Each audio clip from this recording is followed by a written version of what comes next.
Isa pong katrabaho at kaibigan namin ang masayahin, lagi siyang nakangiti, hindi mo maisipang siya ay may malaking problema.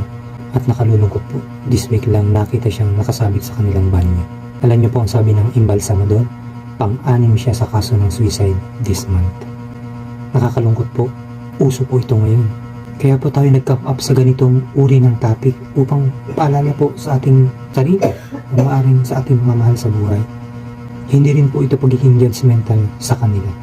At hindi ko po exempt ang sarili ko. 13 years ago, nag-isip din po ako at nagplano ng ganyan. Pero bakit hindi natuloy? Inisip ko po kasi, i-welcome ba ako ng Panginoong Jesus? I-welcome ba ako ng langit kapag ginawa ko yan?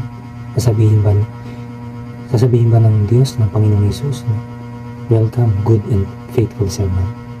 At isa pa po, may paalaala ang pahayag 21:8. Subalit malagim ang kasasapitan ng mga tuwag, sila ay ibubuli.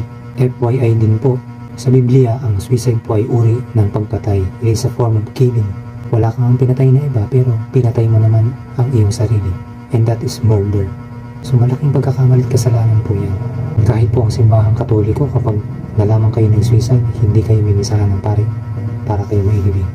Kaya mag-isip po tayong mabuti bago tayo gumawa ng isang napaka-negative na bagay na yan. Kaya sana po maging paalaala ang video na ito sa iyo o balang araw sa mga mahal mo. Maraming salamat po.